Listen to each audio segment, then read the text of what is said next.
ତାର ଦିବସ ପାଳନ କରୁଛୁ ଏବଂ ଆମର ଆଲୋଚନାରେ ଆମେ ନିଷ୍କର୍ଷରେ ପହଞ୍ଚୁଛୁ ଯେ ଆମର ଅଧିକାର ଆମ ଦେଶରେ ଅଛି। ଅର୍ଥାତ୍ ଆମ ସମ୍ବିଧାନରେ ଆମ ଅଧିକାର ଥାଇପାରେ, କିନ୍ତୁ ପ୍ରକୃତିରେ ଆମେ ଆମର ହକ୍ ନେଇପାରିବା। ଆମେ ଓବିସି ମାନେ ଶୂଦ୍ର, ଓବିସି ଅର୍ଥାତ୍ ଶୂଦ୍ର। ଆମେ ବୈଶ୍ୟ ନୁହେଁ କି କ୍ଷତ୍ରିୟ ନୁହେଁ କି ରାଜା ନୁହେଁ କି ବ୍ରାହ୍ମଣ କି ଉଚ୍ଚ ନୁହେଁ, କିନ୍ତୁ ଆମର ଓବିସି ମାନଙ୍କର ଚିନ୍ତାଧାରା ଶୂଦ୍ର ନୁହେଁ।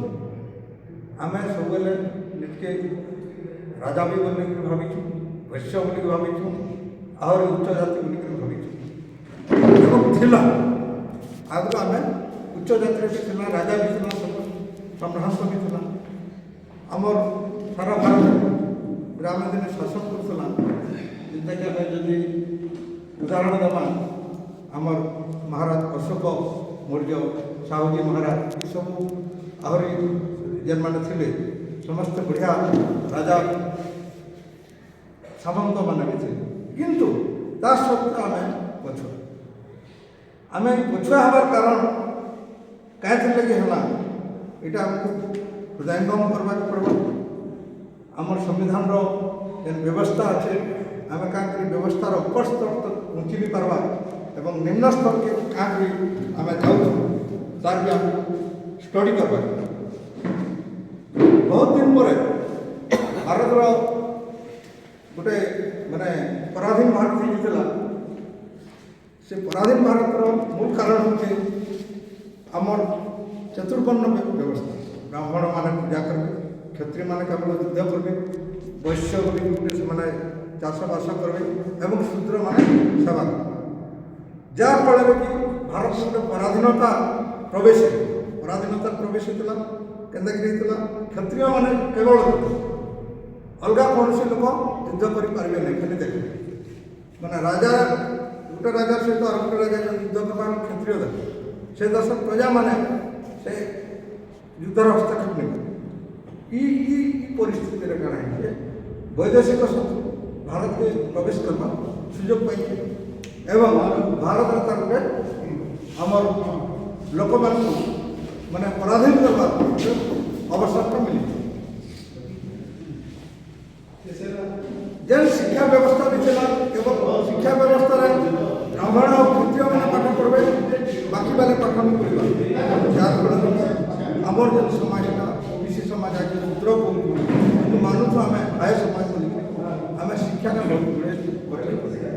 ଶିକ୍ଷା ବ୍ୟବସ୍ଥାରେ ଆମେ ଚାଲିବା ଦ୍ୱାରା ଆଜି ଆମର ଅଧିକାରରୁ ଆମେ କ୍ଷୁଣ୍ଣ ହେଉଛୁ ଏବଂ ଆମେ ଯେତେବେଳେ ଆମର ଅଧିକାର ଲାଗି ଲଢ଼େଇ କରୁଛୁ, ଆମକୁ ଆଗକୁ ବଢ଼ବାକୁ ପଡ଼ବା ଯେତେବେଳେ ଆମର ଶିକ୍ଷାକେ ଅଗ୍ରସର କରିବାକୁ ପଡ଼ିବ। ତାପରେ ଦ୍ୱିତୀୟ କଥା ହେ ଯେ ଆମର ବର୍ତ୍ତମାନ ଯେନ୍ ବ୍ୟବସ୍ଥା ହେଇଛି, ଆମର ସାମ୍ବିଧାନିକ ବ୍ୟବସ୍ଥାରେ ଆମେ ଫାଇଟର ନୁହେଁ, ଓବିସି ମାନେ ଫାଇଟର ନୁହେଁ। SC ST ମାନେ ଜ୍ଞାନୀ ଲୋକ ଥିଲେ, ଆମର ଡକ୍ଟର ବାବା ସାହେବ ଆମ୍ବେଦକର, ସେ ଦେଖିଲେ ତାଙ୍କର SC ST ଯେନ୍ମାନେ ଶୋଷିତ ବଞ୍ଚିତ ସେମାନଙ୍କ ଲାଗି ବ୍ୟବସ୍ଥା କଲେ। ଓବିସି ଲାଗି ଯେତେବେଳେ ବ୍ୟବସ୍ଥା କରୁଛୁ, ଆମର ଓବିସି ଲୋକମାନେ ବାବା ସାହେବଙ୍କୁ ସାହାଯ୍ୟ ସହଯୋଗ ବି କଲେ। ଆମେ ଉଚ୍ଚ ବର୍ଗର ପଛ ଗୋଟାଣିଆ ହେଇକରି ଆଜି ଆମ ଏ ଫଳଟା ଆଜି ବି ଆମର ଛାତ୍ର ସମାଜ, ଆମର ଜନସାଧାରଣ କେହି ବି ଓବିସି ବୋଇଲେ ବୁଝନ୍ ନାହିଁ କି କୌଣସି ଆମେ ଯେକୌଣସି ଚାକିରି କି ଆମର କୌଣସି ମାନେ ରାଜନୀତି କ୍ଷେତ୍ରରେ ରହୁ, ଯେକୌଣସି ଅଧିକାର ବେଲେ ଆମର ଲୋକମାନେ ସେଥିର ଉପରେ ଚିନ୍ତିତ ନାହିଁ, ସେ ସଚେତନ ନାହିଁ।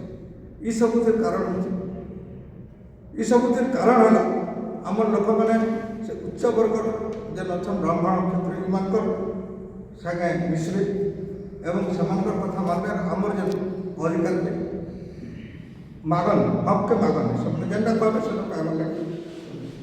ତାପରେ ଆମର ଯେନ୍ ସିଷ୍ଟମ୍ ଅଛି, ଆମର ଯେନ୍ ପ୍ରତ୍ୟେକ ଦିନ ପୂଜା ପାଠ ସିଷ୍ଟମ୍, ଆମର ଯେନ୍ ଜାତିଭିତ୍ତିକ ସିଷ୍ଟମ୍ ମାନେ ଅଛି, ଆମର ବିବାହ ପଦ୍ଧତି ବ୍ରାହ୍ମଣ ଲଗାମ, କୌଣସି ମାନେ ସଂସ୍କାର କାର୍ଯ୍ୟକ୍ରମ ବ୍ରାହ୍ମଣ ଲଗାମ, ସେ ଲୋକମାନେ ଆମର ପିଲାମାନଙ୍କୁ କୁଶିକ୍ଷା ଦେବେ, ସେ ସତ୍ ଶିକ୍ଷା ନେଇ ଦେବେ। ଯାହା ଫଳରେ କହିବେ ତୁମେ ଓବିସି ଆନ୍ଦୋଳନ ତୁମ କାହିଁ ଲାଭ ଇ ଆମର ଇ ସମ୍ବିଧାନ ଦିବସ ପାଳନ କରୁ କାଣା ଲାଭ ଇ ସବୁ ବୋଲିକି ଆମର ପିଲାମାନଙ୍କୁ ଭଡ଼କେଇ ରଖୁଛୁ ଆମେ କିଛି ଯେନ୍ ଜାଗ୍ରତ ହେଇକି ଯେନ୍ ଆଗକେ ଆସିଛୁ ଭବିଷ୍ୟତରେ କେନ୍ତାକି ଆହୁରି ବହୁତ ସଂଖ୍ୟାରେ ଆମର ପିଲା ଛୁଆମାନଙ୍କୁ ଜାଗରଣ କରିପାରମା ତାର ଉପରେ ଆମର ଆଲୋଚନା କରିବାକୁ ପଡ଼ବା ଆଉ ଆମେ ଭବିଷ୍ୟତରେ ଛାତ୍ର ସମାଜକୁ ଯଦି ଆମର ମୁଖ୍ୟ ସ୍ରୋତକୁ ନିଆଯାଇ ପାରବା ଇ ଓବିସି ମଞ୍ଚ ଏବଂ ଇ ଆମର ସମ୍ବିଧାନର ହକ୍ ପାଇବାଟା ଆମର ହାତ ବହୁତ